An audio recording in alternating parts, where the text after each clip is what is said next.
Hello student, তোমাদের সবাইকে easy biology ক্লাসে ওয়েলকাম জানাই। আজকে আমি দ্বাদশ শ্রেণীর ষষ্ঠ অধ্যায়ের যে কেন্দ্রীয় মতবাদ এবং তার বিভিন্ন পদ্ধতি নিয়ে আলোচনা করেছিলাম, তার শেষ পদ্ধতি অর্থাৎ ট্রান্সলেশন পদ্ধতি নিয়ে আলোচনা শুরু করব। ট্রান্সলেশন বলতে কী বোঝায়? যে পদ্ধতিতে mRNA-র উপর অবস্থিত জেনেটিক কোডের মাধ্যমে নির্দিষ্ট অ্যামাইনো অ্যাসিডকে পরপর সজ্জিত করে প্রোটিন সংশ্লেষ হয়, সেই প্রক্রিয়াটাকে বলা হয় ট্রান্সলেশন। এই ট্রান্সলেশন প্রক্রিয়ার মাধ্যমে mRNA থেকে প্রোটিনের সংশ্লেষ ঘটে। এবার এই ট্রান্সলেশন প্রক্রিয়ার জন্য প্রয়োজনীয় উপকরণগুলো কী দরকার সেগুলো নিয়ে আমরা আলোচনা করব। তারপরে আমরা এই পদ্ধতি নিয়ে বিস্তারিত আলোচনা করব।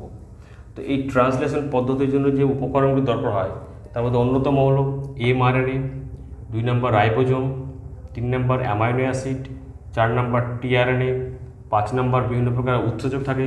তার মধ্যে অ্যামাইনো অ্যাসিড tRNA সিনথেটিক দরকার হয়, পেপটাইড ট্রান্সফারেজ, ট্রান্সফরমাইলেজ প্রোক্যারিওটিক কোষের ক্ষেত্রে এবং ট্রান্সলোকেজ ইউক্যারিওটিক কোষের ক্ষেত্রে দরকার হয়। শক্তি সরবরাহকারী হিসাবে এটিপি এবং জিটিপি দরকার হয়। অন্যদিকে প্রোটিন ফ্যাক্টরগুলির মধ্যে প্রারম্ভিক ফ্যাক্টর বা ইনিশিয়েশন ফ্যাক্টর, যেগুলো প্রোটিন সংশ্লেষ শুরু করাতে সহায়তা করে, এর মধ্যে ইনিশিয়েশন ফ্যাক্টর 1, ইনিশিয়েশন ফ্যাক্টর 2 এবং ইনিশিয়েশন ফ্যাক্টর 3 দরকার হয়। অন্যদিকে ইলিঙ্গেশন ফ্যাক্টর, যেগুলো প্রোটিন শৃঙ্খলকে দৃঢ়ীকরণে সহায়তা করে। প্রোক্যারিওটিক কোষের ক্ষেত্রে ইলিঙ্গেশন ফ্যাক্টর টেম্পারেচার আনস্টেবল থাকে, অন্যদিকে ইলিঙ্গেশন ফ্যাক্টর টেম্পারেচার স্টেবল হতে পারে। বা ইউক্যারিওটিক কোষের ক্ষেত্রে ইলিঙ্গেশন ফ্যাক্টর 1 এবং ইলিঙ্গেশন ফ্যাক্টর 2 দরকার হয়।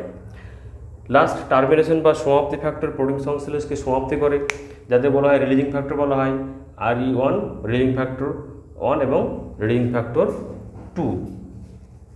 এটি হচ্ছে রিলিজিং ফ্যাক্টর 1 এবং 2, যার মাধ্যমে প্রোটিন সংশ্লেষ পদ্ধতির সমাপ্তি ঘটে।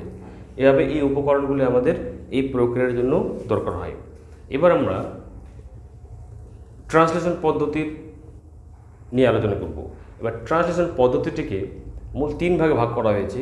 একটি প্রারম্ভিক দশা, তারপরে বৃদ্ধির দশা বা শৃঙ্খল দৃঢ়ীকরণ দশা এবং 3 নম্বর বা লাস্ট হচ্ছে সমাপ্তির দশা। কিন্তু এই 3টি পদ্ধতি আলোচনা শুরুর আগেই আমাদের আরও 2টি পদ্ধতি সম্পর্কে জানতে হবে। সেই 2টি পদ্ধতি হলো 1 নম্বর অ্যামাইনো অ্যাসিডের সক্রিয়করণ,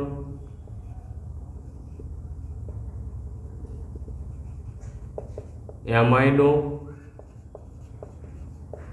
অ্যাসিডের সক্রিয়করণ এবং অপরটি হলো চার্জিং অফ tRNA। তো আমরা প্রথমে আসি অ্যামাইনো অ্যাসিডের সক্রিয়করণ বলতে কী বোঝায়।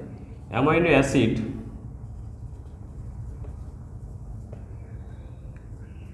এটিপির সঙ্গে যুক্ত হলে এটিপি ভেঙে গিয়ে তৈরি হবে অ্যামাইনো অ্যাসিড, সংক্ষেপে লিখলাম AMP উৎসেচক যৌগ এবং ফসফেট এভাবে থেকে যায়। এই প্রক্রিয়াটি অ্যামাইনো অ্যাসিড tRNA সিনথেসের উপস্থিতিতে হয়ে থাকে। এভাবে অ্যামাইনো অ্যাসিডের সঙ্গে AMP উৎসেচক যৌগ যখন গঠিত হয়, এই প্রক্রিয়াটিকে বলা হয় অ্যামাইনো অ্যাসিডের সক্রিয়করণ। অ্যামাইনো অ্যাসিড সক্রিয় হলে দ্বিতীয় পদ্ধতি হবে এই অ্যামাইনো অ্যাসিডের সঙ্গে tRNA সংযুক্তি। অ্যামাইনো অ্যাসিডের সঙ্গে tRNA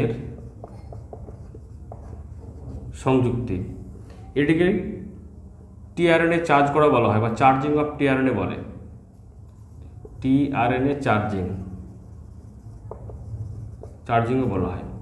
কী হবে, এখানে যে অ্যামাইনো অ্যাসিড AMP উৎসেচক যৌগটি গঠিত হয়েছিল, এই অ্যামাইনো অ্যাসিড AMP এবং তার সঙ্গে উৎসেচক ছিল, এই যৌগটির সঙ্গে যুক্ত হচ্ছে tRNA যুক্ত হলে কি উৎপন্ন করবে? অ্যামাইনো অ্যাসিডের সঙ্গে tRNA সংযুক্ত হবে, অন্যদিকে AMP সরে যাবে বা উৎসেচক যৌগ সরে যাবে। এভাবে অ্যামাইনো অ্যাসিডের সঙ্গে tRNA সংযুক্ত হওয়াকে বলা হচ্ছে চার্জিং অফ tRNA বা অ্যামাইনো অ্যাসিডের সঙ্গে tRNA এর সংযুক্তি। তো তাহলে এই দুটি পদ্ধতি আলোচনা করার পর আমরা এবার মূল পদ্ধতিতে যাব, যেটিকে বলা হচ্ছে প্রোটিন সংশ্লেষের মূল পদ্ধতি। এবার এই মূল পদ্ধতিকে আলোচনার সুবিধার জন্য তিনটি ভাগে ভাগ করা হয়েছে। এই তিনটি ভাগ আমরা একের পর এক ধাপে ধাপে আলোচনা করব। ট্রান্সলেশন প্রক্রিয়ার প্রথম ভাগটি হলো প্রারম্ভিক দশা বা ইনিশিয়েশন। প্রারম্ভিক দশা বা ইনিশিয়েশন ফেজ। ইনিশিয়েশন ফেজের মধ্যে চারটি মুখ্য ঘটনা ঘটে। সেই মুখ্য ঘটনাগুলি আমরা একটার পর একটা বিস্তারিত আলোচনা করব। প্রথমত, ইনিশিয়েশন ফ্যাক্টর 3 উপস্থিতিতে আমরা জানি যে এই প্রোক্যারিওটিক কোষের ক্ষেত্রে 70S রাইবোজোম প্রোটিন সংশ্লেষে অংশগ্রহণ করে।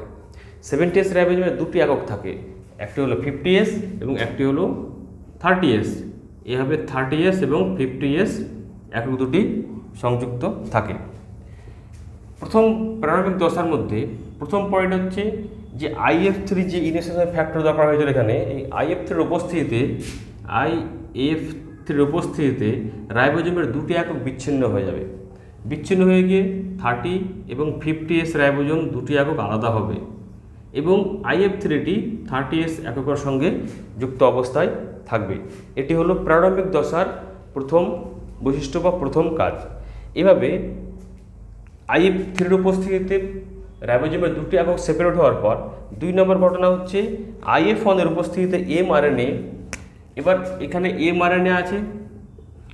IF1 এর উপস্থিতিতে এই 30S রাইবোজোম এসে mRNA এর যেখানে AUG কোড আছে সেখানে এসে বদ্ধ হবে। তাহলে এখানে যদি AUG কোড থাকে, যেটি ইনিশিয়েশন কোড, সেই স্থানে এসে রাইবোজোমের ক্ষুদ্র এককটি 30S এককটি বদ্ধ হবে এবং এই কাজে সহায়তা করে ইনিশিয়েশন ফ্যাক্টর 1 এবং সেই ফ্যাক্টরটি আবার এর সঙ্গে যুক্ত হয়ে থাকবে। তাহলে আগে থেকে IF3 যখন সংযুক্ত হয়েছিল, IF1 এ কিন্তু এর সঙ্গে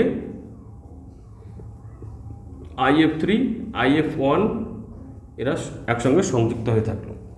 এভাবে প্রথমে IF3 এর উপস্থিতিতে রাইবোজোমের দুটি একক বিচ্ছিন্ন হলো। দ্বিতীয় ধাপে IF1 এর উপস্থিতিতে রাইবোজোমের ক্ষুদ্র এককটি এসে AUG কোড যেখানে আছে mRNA সেই স্থানে এসে আবদ্ধ হলো। এখানে আবদ্ধ হওয়ার পর কী গঠিত হলো? mRNA 30S ribosome IF1 IF3 একটি যৌগ গঠিত হলো।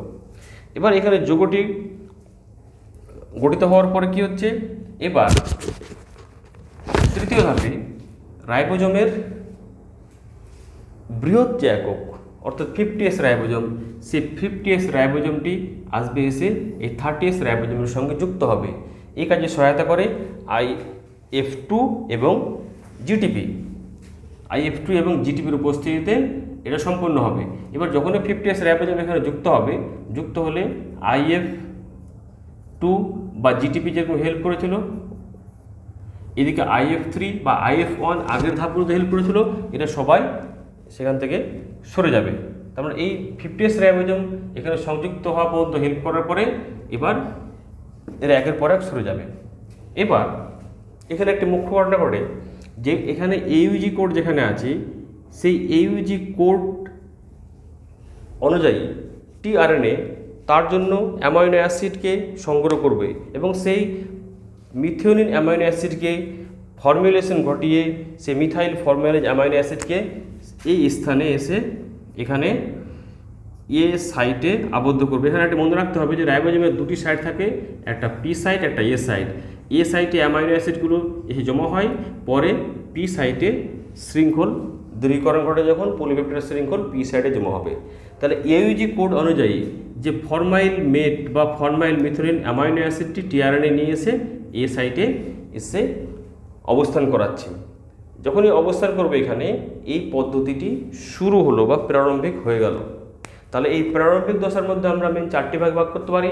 প্রথমে রাইবোজোমের দুটি একক বিচ্ছিন্ন করা, দ্বিতীয় ধাপে রাইবোজোমের ক্ষুদ্র একক এসে mRNA এর সঙ্গে যুক্ত হচ্ছে, গঠিত হচ্ছে mRNA 30S রাইবোজোম।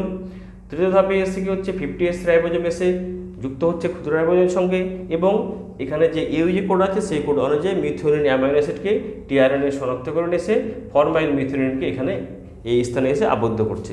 আবদ্ধ হলে এই প্রক্রিয়াটি শুরু হয়ে যায়। এটিকে আমরা প্রারম্ভিক দশা বলতে পারি। এবার প্রারম্ভিক দশা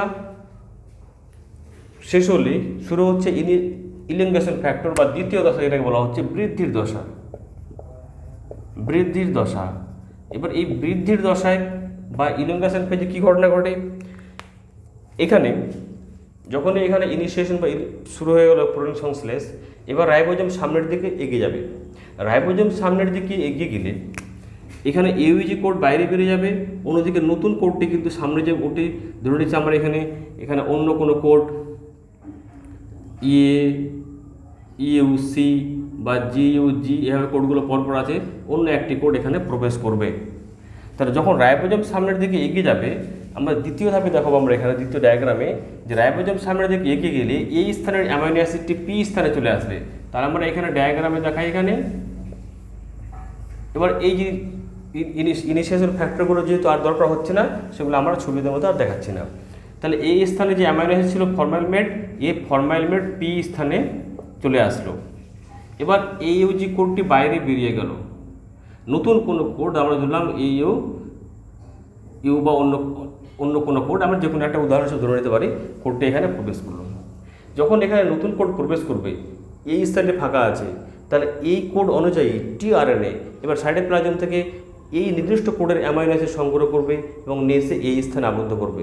আমরা উদাহরণ হিসাবে ধরে নিচ্ছি এখানে যে এখানে লিউসিন নামক কোনো একটি অ্যামাইনো অ্যাসিডকে নিয়ে এসে এই স্থানে আবদ্ধ করলো টিআরএনএ। মানে এই যেখানে যে কোড থাকবে সেই কোডের নির্দিষ্ট অ্যামাইনো অ্যাসিড এসে আবদ্ধ হবে। আবদ্ধ হওয়ার পরে এবার রাইবোজোম নেক্সট ধাপে কী হচ্ছে, এই যে ফরমাইলমেট আছে, এবার এই ফরমাইলমেট এখান থেকে গিয়ে এর সঙ্গে গিয়ে পেপটাইড বন্ধন দিয়ে যুক্ত হবে। তাহলে আমরা নেক্সট ডায়াগ্রামে দেখাতে পারি এখানে যেখানে লিউসিন ছিল এখানে এ সাইডে, এই লিউসিনের সঙ্গে এই ফরমাইলমেট গিয়ে এখানে মেট বা ফরমাইলমেট গিয়ে পেপটাইড বন্ধন দিয়ে এখানে যুক্ত হচ্ছে, যে ডাইপেপটাইড গঠন করে এই স্থানে। এবার যখনই এখানে পেপটাইড বন্ধন যুক্ত হলো, এবার রাইবোজোম কিন্তু সামনের দিকে এগিয়ে যাবে। রাইবোজোম সামনের দিকে এগিয়ে গেলে কী হবে, রাইবোজোম সামনের দিকে এগিয়ে গেলে আবার এই যে এ সাইটে দুটি অ্যামাইনো ছিল, এ সাইড থেকে ট্রান্সফার হয়ে পি সাইটে, এখান থেকে পি সাইটে চলে আসবে। এখানে পি তথা লিউসিন এবং মেট পি সাইটে বা পি স্থানে চলে আসলো। এবার যেহেতু এই দুটো পি স্থানে চলে আসলো, এখানে যে উৎসেচক দরকার হয় কি, এই ট্রান্সলোকেজ উৎসেচকের উপস্থিতিতে এই ট্রান্সফারটি হয়ে থাকে। এবার যেহেতু এই স্থানটি ফাঁকা হয়েছে, আবার নতুন কোনো কোড এখানে প্রবেশ করবে এখানে, এবং একের পরে নতুন কোড, তাহলে একটা করে কোড বাইরে বেরিয়ে যাচ্ছে এখানে, আবার নতুন কোড প্রবেশ করছে। নতুন কোড অনুযায়ী আবার টিআরএনএ নতুন অ্যামাইনো অ্যাসিড নিয়ে আসবে এখানে। ধরলাম যে প্রোলিন নামক কোনো অ্যামাইনো অ্যাসিডকে নিচে আবদ্ধ করলো এই স্থানে। এই স্থানে আবদ্ধ করলে পরে এবার পি স্থানে যে অ্যামাইনো অ্যাসিডগুলি আছে, এরা এখান থেকে ট্রান্সফার হয়ে গিয়ে এই স্থানের অ্যামাইনো অ্যাসিডের পাশে যাবে এবং সেখানে গিয়ে পেপটাইড বন্ধন দিয়ে যুক্ত করবে। যুক্ত করার পর রাইবোজোম সামনের দিকে এগিয়ে যাবে। রাইবোজোম সামনের দিকে এগিয়ে গেলে আবার এই তিনটি অ্যামাইনো অ্যাসিড সহ আবার এ সাইড থেকে পি সাইডে ট্রান্সফার হয়ে চলে আসবে। তাহলে পি সাইডে যদি চলে আসে, তাহলে আবার দেখা যাচ্ছে এখানে যে এই অঞ্চলটা আবার, তাহলে এখানে প্রোলিন, লিউসিন বা মেট তিনটি অ্যামাইনো অ্যাসিড এদিকে চলে আসবে। তাহলে এ সাইডটা আবার ফাঁকা হয়ে যাচ্ছে। এ সাইড ফাঁকা হয়ে গেলে আবার নতুন কোড অনুযায়ী নতুন অ্যামাইনো অ্যাসিড এই স্থানে এসে আবদ্ধ হবে। এই প্রক্রিয়াটি রিপিট হয় এবং বারবার একই ঘটনা ঘটে থাকে। তাহলে আমরা এখানে বলতে পারি যে ইলংগেশনের ক্ষেত্রে কী হয়, জেনেটিক কোড নির্দিষ্ট জেনেটিক কোড অনুযায়ী এই স্থানে নতুন অ্যামাইনো অ্যাসিড এসে আবদ্ধ হয়। পি স্থানের অ্যামাইনো অ্যাসিডগুলি এই স্থানের অ্যামাইনো অ্যাসিডকে পেপটাইড বন্ধনে যুক্ত করে। রাইবোজোম সামনের দিকে এগিয়ে গেলে আবার এই স্থান থেকে পি স্থানে পলিপ্যাপটাইড শৃঙ্খলটি ট্রান্সফার হয়ে চলে আসে। এই প্রক্রিয়া কন্টিনিউ চলতে থাকে। একে বলা হচ্ছে শৃঙ্খল দৃঢ়ীকরণ দশা। এই অবস্থায় চলতে চলতে এমন একটি সময় আসবে যখন স্টপকরণের সম্মুখীন হয়। আমরা ধরলাম যে এই প্রক্রিয়া যেতে যেতে লাস্টে হবে সমাপ্তি দশা, সমাপ্তি দশা বা টার্মিনেশন ফেজ। আমরা ধরলাম যে এই প্রক্রিয়া কন্টিনিউ চলতে আছে। পি সাইটে এভাবে একাধিক অ্যামাইনো অ্যাসিড পরপর সজ্জিত হতে আছে এবং পলিপ্যাপটাইড শৃঙ্খল এভাবে দৃঢ়ীকরণ ঘটতে আছে। ঘটতে ঘটতে দেখা গেল এখানে তিনটি কোড আছে, যে তিনটি কোড অ্যামাইনো অ্যাসিডের সংকেত বহন করে না। এই তিনটি কোড কি কি? এই তিনটি কোড হলো ইউএএ, একটি হলো ইউএএ, ইউএজি এবং ইউজিএ। এই তিনটি কোডের নির্দিষ্ট নাম আছে। প্রথমটা হচ্ছে ওকার, তারপরটা হচ্ছে আম্বার, তারপরটা হচ্ছে ওপাল। ওকার, আম্বার এবং ওপাল, এই তিনটি অ্যামাইনো কোড, জেনেটিক কোডের কোনো নির্দিষ্ট কোনো অ্যামাইনো অ্যাসিড নেই।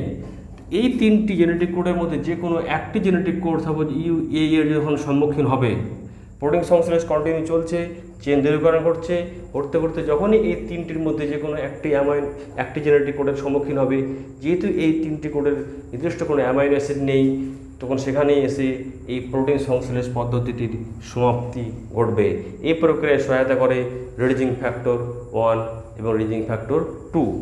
যখন এই পদ্ধতি সমাপ্ত হবে, এমআরএনএ শৃঙ্খল সরে যাবে, রাইবোজোম আলাদা হয়ে যাবে, অন্যদিকে প্রোটিন সংশ্লেষ যে নতুন পলিপেপটাইড শৃঙ্খল এভাবে একে অপর থেকে আলাদা হয়ে যাবে। তাহলে এমআরএনএ সরে গেল, রাইবোজোম বিচ্ছিন্ন হয়ে গেল, এবং এখানে প্রোটিন যে তৈরি হলো বা পলিপেপটাইড শৃঙ্খল তৈরি হলো সেটিও সরে যাবে এবং এই পদ্ধতির সমাপ্তি ঘটাবে। এভাবে প্রারম্ভিক বা ইনিশিয়েশন, ইলংগেশন এবং টার্মিনেশন বা সমাপ্তি দশার মাধ্যমে আমরা প্রোটিন সংশ্লেষ পদ্ধতিটিকে আলোচনা করতে পারি। তাহলে আজকে আমরা সেন্ট্রাল ডগমার যে মেন বিষয় প্রতিলিপিকরণ, ট্রান্সক্রিপশন এবং ট্রান্সলেশন পদ্ধতি কমপ্লিট করলাম। নেক্সট ভিডিওতে আমি জিনের কার্যপ্রণালী সম্পর্কিত অপারেন্টের ধারণা নিয়ে, নষ্ট অপারেন্ট, ল্যাক অপারেন্ট কনসেপ্ট নিয়ে আলোচনা করব।